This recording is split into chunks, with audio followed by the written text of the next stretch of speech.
Assalamualaikum warahmatullahi wabarakatuh. Saya Anggi Siwi Mumpuni, calon guru penggerak angkatan 6 dari Kabupaten Purbalingga. Video berikut ini adalah tugas demonstrasi kontekstual modul 3.1 terkait pengambilan keputusan berbasis nilai-nilai kebajikan sebagai pemimpin. Selamat menyaksikan.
Selamat siang Bu Edi. Selamat siang. Ya, maaf mengganggu waktu Bu Edi.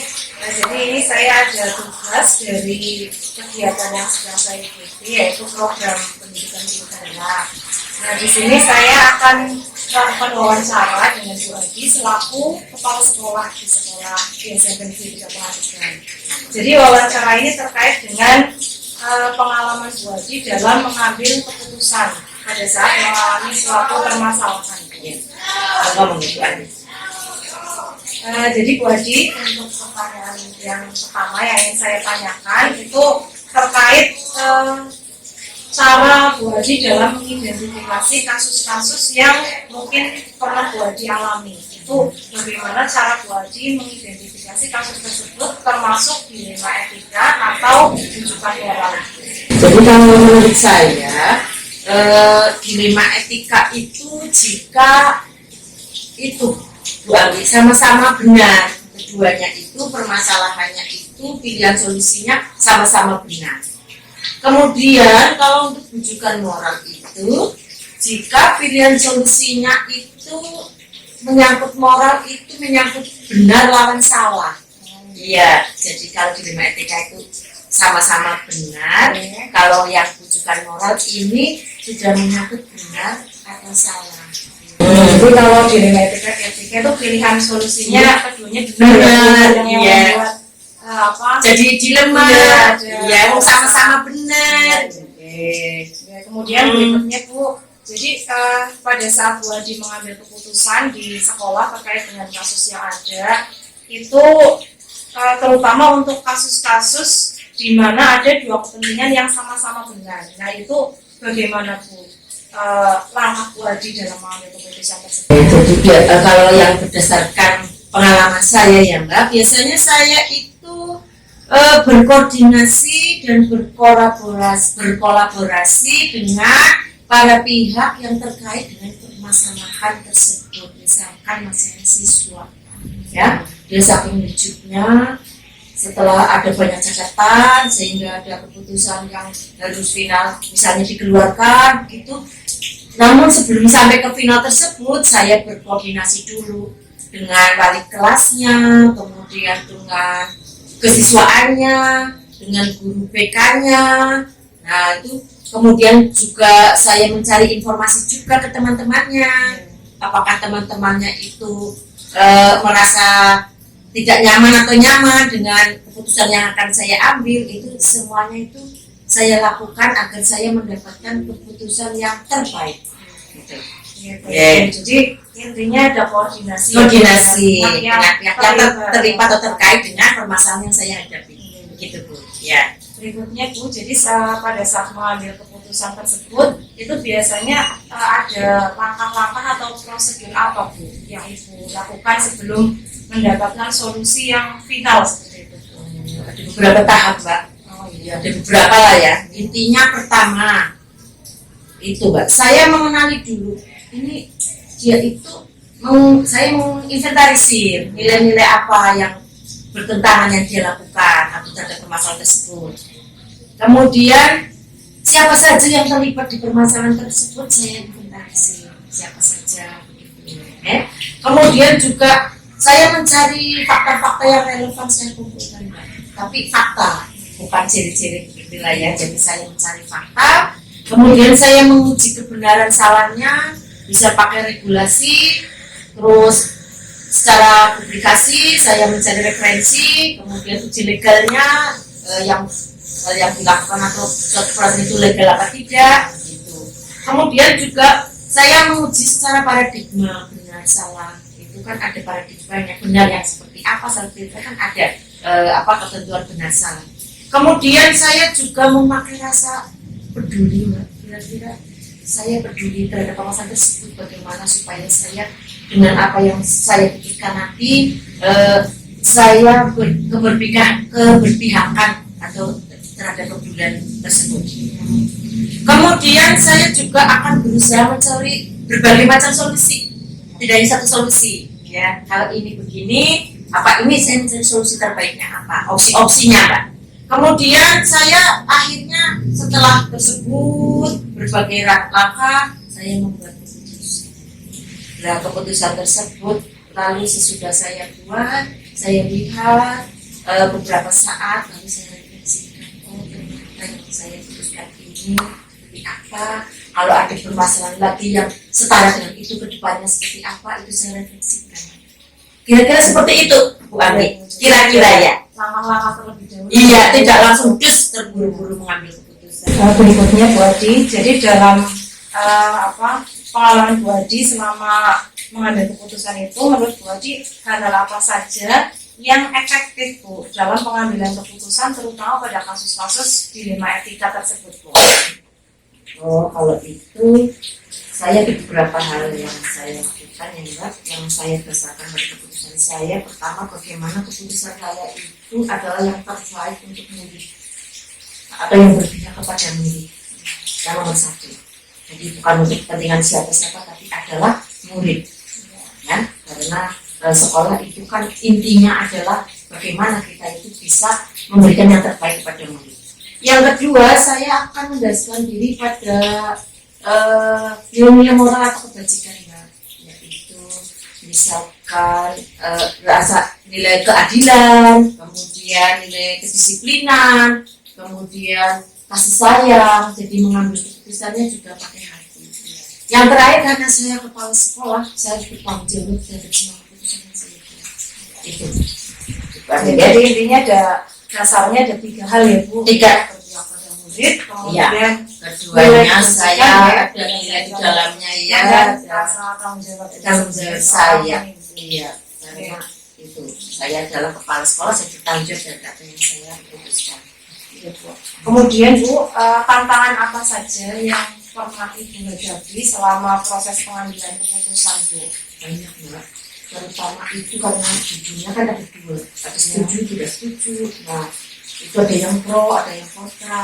Nah, itu saya harus menghadapi dua kubu tersebut, antara yang pro, yang kontra, yang berpihak, yang menolak. Saya bisa menyelesaikan. Ya. Kemudian yang kedua juga saya khawatir apa yang saya putuskan ini nantinya apakah akan berdampak yang lebih baik atau lebih buruk kepada misalnya siswa-siswa misalnya berjudi ya Mbak. Bu Anggi sudah saya berbagai macam langkah tersebut tadi sampai dengan mengambil keputusan akhirnya harus dikeluarkan. Nah itu sesudah itu kadang saya merefleksikan juga.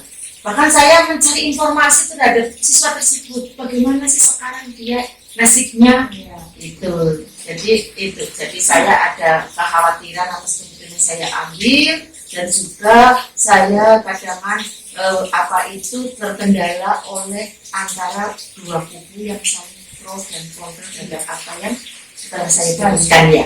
Jadi ada pro kontra yang biasanya menjadi tantangan. Iya, dan kekhawatiran secara psikologis saya, efeknya yang saya putuskan ini, dampaknya nanti ke depannya bagaimana gitu. Ya. Kemudian Bu, dalam menyelesaikan suatu atau dalam mengambil suatu keputusan, apakah Bu Adi menggunakan jadwal tertentu atau pada saat lagi mengalami suatu kasus atau apa langsung diselesaikan pada saat itu juga Bu.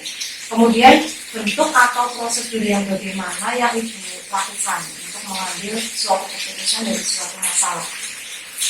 Oh, itu berarti permasalahannya kan, tapi selama ini yang saya lakukan, kalau itu suatu permasalahan, apalagi tingkat keurgenannya atau kepentingan untuk segera diselesaikan, itu harus diselesaikan. Biasanya saya segera menyelesaikan, namun dengan tidak terburu-buru. Dengan langkah-langkah yang telah saya sampaikan tadi, saya segera melakukan dengan mencari fakta, konfirmasi, berbagai pihak dan sebagainya tersebut, segera saya lakukan. Ya, jadi supaya solusinya tepat. Tapi tidak saya larut-larut, apalagi itu mungkin menyangkut nasib anak, nuwun sewu mungkin, atau menyangkut nyawa seseorang, atau menyangkut penasiban seseorang, itu saya ingin menyelesaikannya dengan segera, tapi cepat, tapi tepat. Tidak asal menyelesaikan, tapi dengan berbagai macam langkah tersebut yang sudah saya sampaikan. Iya, ya. Berarti langsung ya Bu? Langsung, ya, tapi tidak terburu-buru ya, langsung, tapi dengan tahapan-tahapan. Langsung langkah. Yeah. Kemudian Bu, selama Ibu mengambil keputusan, apakah ada seseorang ataupun faktor-faktor yang ikut membantu atau mempermudah Ibu dalam mengambil langkah tersebut? Ya, biasanya saya berkonsultasi ya, kecuali dengan pengawas binaan saya atasan saya langsung pertama, ya ini saya ada permasalahan seperti ini, saya mencari informasi atau mencari masukan solusinya bagaimana itu. Atau juga kalau permasalahan dengan bapak ibu guru, mungkin kaitan dengan kalian, saya konsultasi dengan teknik bimbing ya, dinas pendidikan kebudayaan. Atau mungkin kalau permasalahannya dengan orang tua murid, saya berkonsultasi atau berkoordinasi dengan komite sekolah, bagaimana yang tahu persis keadaan kondisi masyarakat sini. Terus saya juga akan merujuk kepada regulasi-regulasi apa yang faktor-faktor dari apa yang kira-kira itu yang apa yang bisa mempermudah saya referensi untuk mengambil keputusan yang tepat. Jadi artinya konsultasi dengan pihak lain, iya, pihak yang terkait supaya keputusan saya objektif. Iya.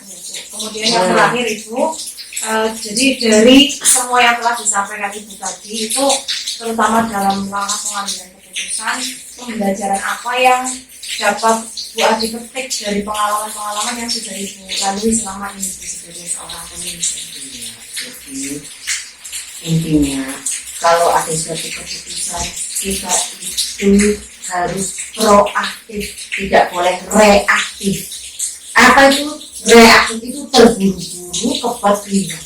Tapi kalau proaktif itu diselesaikan dengan berbagai macam langkah yang tadi sudah saya sebutkan, dengan kepala dingin, dengan mempertimbangkan banyak hal, yang terbaik apa, kemudian dengan berkoordinasi dengan berbagai pihak supaya yang saya putuskan itu adalah keputusan yang tepat dan yang terbaik, dan itu mengandung atau mempertimbangkan nilai-nilai kebajikan dan tanggung jawab. Dan kalau di sekolah ya keberpihakan kepada murid, kemudian saya juga harus mengayomi bapak ibu guru karyawan karena itu adalah tanggung jawab saya juga di sekolah. Kira-kira seperti itu, Bu Andi. Ya. Jadi kira-kira tadi ya Bu, dalam mengambil keputusan harus proaktif ya Bu, jangan reaktif. Ya. Proaktif. Jadi seperti itu Bu, hal-hal yang ingin saya tanyakan. Ada lagi Mbak? Lagi bagi? Kali ini, untuk sementara ini cukup seperti itu Bu. Ya, saya ucapkan terima kasih atas bantuan Ibu ya. Kemudian mohon maaf sudah mengganggu waktu. Tidak apa-apa, nanti kalau ada silakan Ibu Andi. Oke.